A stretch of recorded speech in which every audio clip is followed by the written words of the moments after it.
Hello friends, welcome to வில்லேஜ்காரங்க channel. இன்றைக்கி நம்ம சேனலில் சூப்பராக நல்ல புசுன்னு குழிப்பணியாரம் செய்ய போகிறோம். அதுக்கு முன்னாடி வில்லேஜ்காரங்க சேனலை சப்ஸ்கிரைப் பண்ணாதவங்க சப்ஸ்கிரைப் பண்ணிடுங்க. பொதுவாக பணியாரம் நிறைய பேர் இட்லி மாவுலேயே செஞ்சுருவாங்க. ஆனால் பணியாரத்துக்கு நம்ம கரெக்டாக அந்த மெஷர்மெண்ட்டில் ஊற செய்கிற பணியாரம் சூப்பராக வருங்க. நான் இன்றைக்கி அரைப்படியில் பாதி அளவுக்கு எங்கள் வயலில் விளைஞ்ச அரிசி, அதாவது புழுங்கல் அரிசி எடுத்திருக்கேன். உங்களுக்கு வேணும்னா நீங்கள் இட்லி அரிசி கூட எடுத்துக்கலாம். அரைப்படியில் பாதி அளவுக்கு எடுத்திருக்கேன் பாருங்கள்.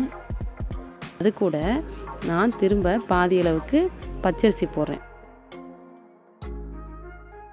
ஒரு அரைப்படியில் பாதி அளவுக்கு புழுங்கல் அரிசி, பாதி அளவுக்கு பச்சரிசி, காப்படி அளவுக்கு நான் ஒரே இதில் அளந்துக்கிடுவேன். எப்பயுமே அதுதான் ஈஸியாக இருக்கும். இப்போது இந்த அளவுக்கு போட்டோமா, மேலே நிறைய தலை தட்டுற அளவுக்கு போட்டாச்சு. இப்போது இதுக்கு மேலே உருட்டு உளுந்து, முழு உளுந்து இருக்குல்ல, தோல் நீக்கின உளுந்து, அதை சேர்த்துக்கறணும். நான் எப்படி மெஷர்மெண்ட் பண்ணுறேன் பாருங்கள். அவ்வளோதான், அந்த கூம்பா வர அளவுக்கு வைக்கணும். அவ்வளோதான், உளுந்து இவ்வளோ எடுத்தால் போதும். இப்போது இது மேலே ஒரு ஸ்பூன் அளவுக்கு அவ்வளோதாங்க இருக்குந்தா, இவ்வளோதான் வெந்தயம் சேர்த்துக்கோங்க. இப்போது இதை நல்லா ஊற வச்சுட்டு இட்லி மாவுக்கு அரைக்கிற மாதிரி இட்லி மாவு பதத்தில் அரைங்க. ஆனால் எந்தளவுக்கு கெட்டியாக அரைக்க முடியுமோ அந்தளவுக்கு இன்னும் கொஞ்சம் திக்காக அரைச்சிக்கோங்க. இதை நல்லா ஒரு 8 மணி நேரம் புளிக்க வச்சு எடுத்துக்கோங்க. நல்லா புளிச்சு இந்த மாதிரி பொங்கி வந்திருக்கு பாருங்கள். பணியாரத்துக்கு மாவு நல்லா புளிச்சிட்டு பொங்கி வந்தால் தான் சூப்பராக வரும். அடுத்து நான் ஒரு 2 கப் அளவுக்கு வெல்லத்தை எடுத்திருக்கேன்.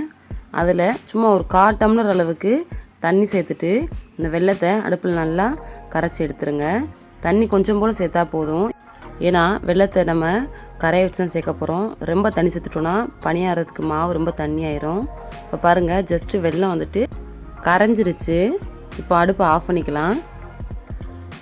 இப்போ பாருங்கள், இந்த மாவு எந்த அளவுக்கு திக்காக இருக்குது பாருங்கள். இப்படி திக்காக அரைச்சா தான் பணியாரத்துக்கு நல்லாயிருக்கும். இப்போது இந்த பாகை நம்ம மாவில் அப்படியே ஃபில்ட்ரு பண்ணிக்கலாம். ஏன்னா அடியில் வந்துட்டு கல் மண் எதாவது இருந்தால் வந்துடும்.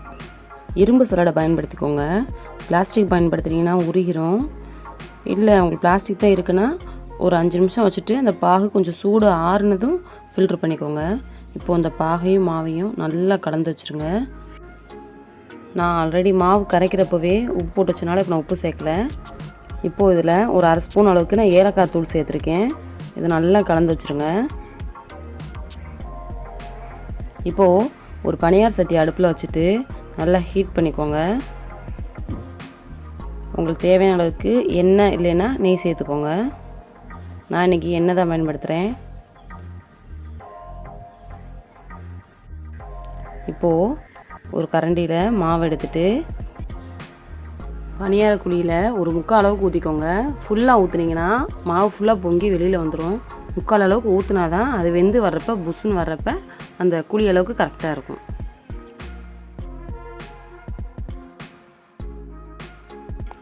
இப்போ பாருங்கள், நம்ம பணியாரம் ஒரு பக்கம் நல்லா வெந்துருச்சு. நான் உங்களுக்கு ஸ்பீடாக கட்டியிருக்கேன்.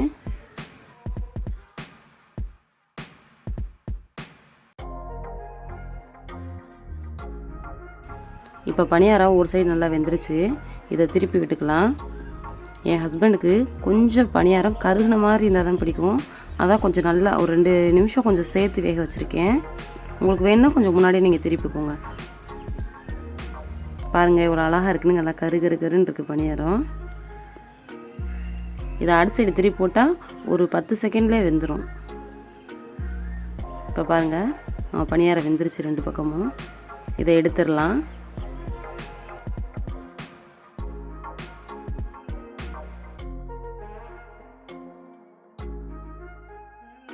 இப்போது இன்னொரு வளையம் பணியாரம் நார்மலாக வேக வச்சு எடுத்துக்கலாம்.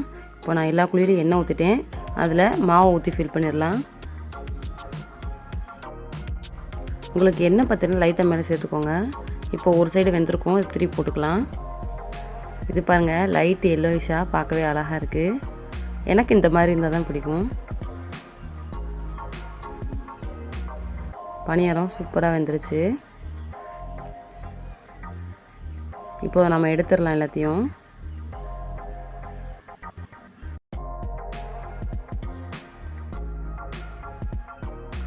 இப்போ நான் இன்னொரு வளையம் பணியாரம் குழி நிறைய ஊற்ற போகிறோம்.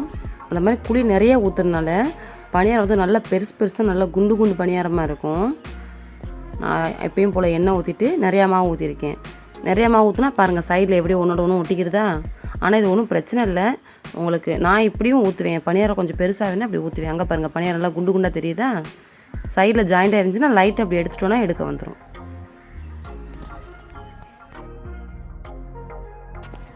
நாம் குழி நிறைய மாவு ஊற்றணுன்னா இந்த மாதிரி பெரிய பெரிய பணியாரமாக பக்கத்தில் ஜாயிண்ட் ஆயிரும்.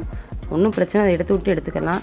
இல்லை அழகாக குட்டி குட்டி பணியாரமாக வேணுன்னா நீங்கள் முக்கால் அளவுக்கு ஊற்றிக்கோங்க. இப்போது இந்த பணியாரம் நல்லா வெந்துருச்சு பாருங்கள். சூப்பராக நம்ம ஸ்வீட் பணியாரம் தயாராகிடுச்சு. இப்போ இதெல்லாம் எடுத்துடலாம். இப்போ உங்களுக்கு இந்த பணியாரம் ரொம்ப பிடிச்சிருக்குதா? கண்டிப்பாக வீட்டில் ட்ரை பண்ணி பாருங்கள்.